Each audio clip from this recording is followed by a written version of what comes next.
It's strange how fast the word home can lose its meaning. One day, it's the place you return to after school, with creaky stairs and the familiar smell of your dad's cologne lingering in the hallway.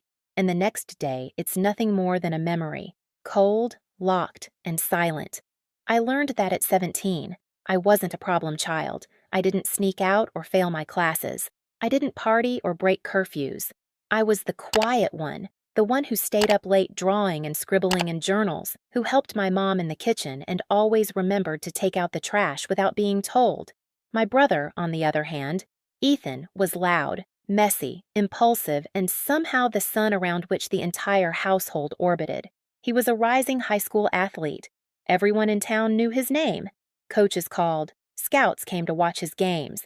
My parents wore his school jacket like it was armor, proudly announcing that their son was going to make it big. There was never room for anyone else's dreams, especially not mine. Please subscribe to our channel and tell me in comments from where are you watching this video. When my dad told me I had to move out, I didn't understand. I thought I'd misheard him. "We need your room, Clara," he said, not even looking me in the eyes. "Ethan needs space to train. We're turning it into a gym." I laughed, thinking it was a twisted joke. "Wait, what?" My mother didn't laugh. She was standing beside him, arms folded, like she'd been rehearsing this with him for days. "We think it's time for you to grow up a little. You're almost an adult. You need to learn to be on your own." "But I'm 17, I said. "I'm still in high school." "You'll figure it out," my dad said, as if tossing your child out was the same as telling them to go find a summer job. There was no warning, no preparation. No concern about how I'd finish school, how I'd survive. Just 2 trash bags of my belongings shoved into the trunk of our old sedan, and a stiff goodbye as they dropped me off at the edge of town near a friend's place. I watched their car drive off, taillights shrinking until they disappeared into the night. The first night, I slept on a couch with a broken spring. The second, on the floor of a friend's basement. For the next few months, I bounced between temporary spots, always feeling like a guest in someone else's life, always pretending like I wasn't breaking apart inside. I worked shifts at a local diner after school. On weekends, I cleaned houses. Every dollar I earned went to food, bus fare, and saving for a small room to rent, anywhere that had a door I could close and call mine. But even while my parents ignored my messages and Ethan posted gym progress photos from my old bedroom, I kept going. Because somewhere deep inside the ache, I promised myself this. They may have thrown me out like I was nothing, but one day, I'll become someone they can't ignore. When I graduated high school, I stood alone in the crowd. No one clapped for me. No one took photos.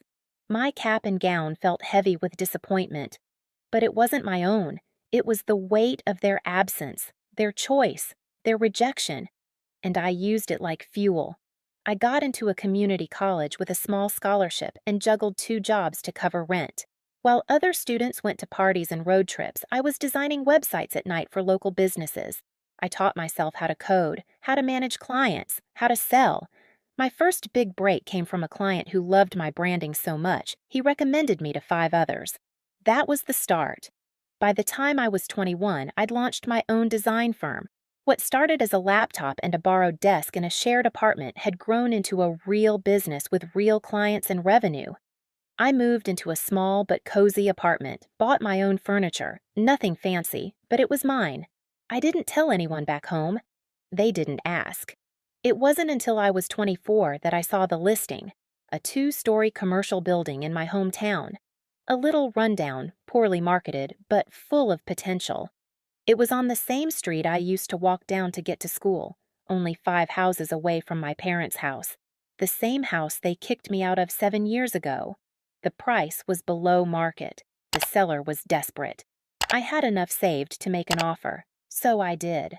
When the deal closed, I drove back for the first time in years. I parked in front of their house. The same garden my mother used to fuss over was overgrown now. The same porch light flickered faintly. Nothing had changed, but I had. And now I owned the building next door. Not rented, owned. It was poetic. Too poetic to be real. But it was.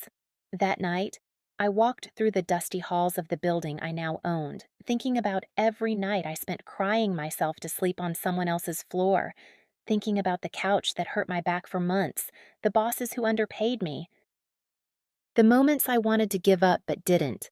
I touched the walls and whispered to the emptiness, "You're mine now.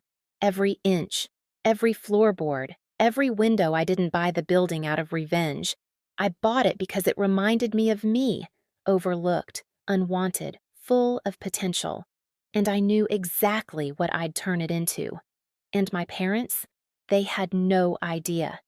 But they were about to find out. I didn't announce my return. I didn't knock on their door. I didn't post anything online about my purchase.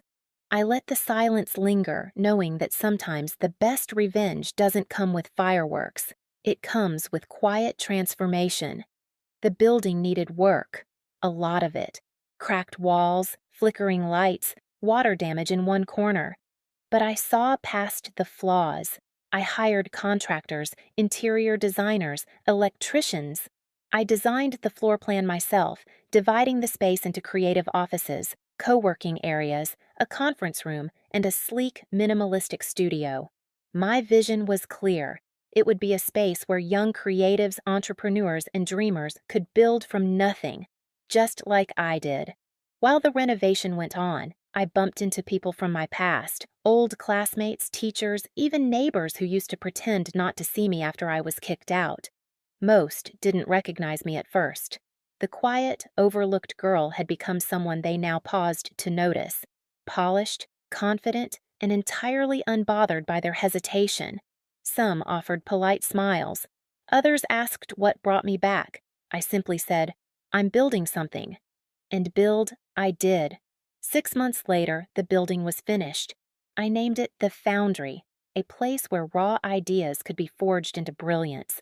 I launched a soft opening, invited local creators, influencers, and young professionals. We got featured in the town paper, then in a local business magazine.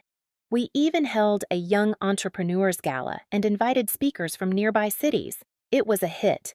Then one day, while I was giving a tour to a group of young interns, I heard her voice behind me. "Clara?" I turned. My mother stood at the door of the lobby, looking older, tired, her lips parted like she couldn't believe what she was seeing. Beside her, my father looked stunned. They hadn't aged well. Stress clung to their posture like damp clothes. They'd seen the magazine feature. A neighbor had dropped off the article.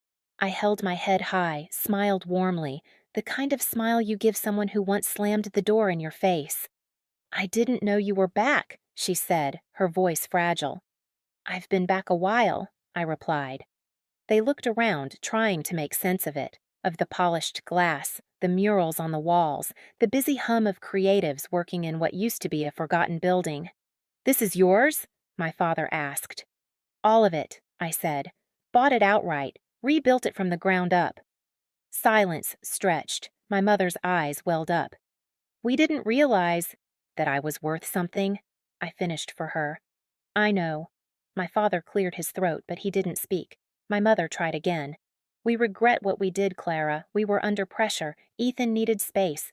We thought you'd be okay." "You didn't think at all," I said calmly.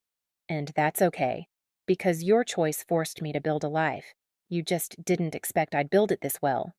They stood in the entrance awkwardly. The moment felt surreal, like watching ghosts of people I once desperately wanted love from.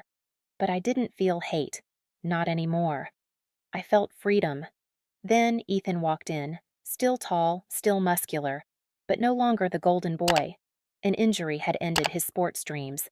He was working part-time at a local gym, coaching kids. He looked at me with a mix of guilt and disbelief. "I heard you bought this place," he said. "It's impressive." "I've worked hard for it," I replied. He looked at our parents, then back at me. "I was a jerk to you, I know that." I nodded. "Yeah, but I'm not here to hold grudges. I'm here to make sure no one else gets left behind like I did." My parents asked if they could visit again sometime.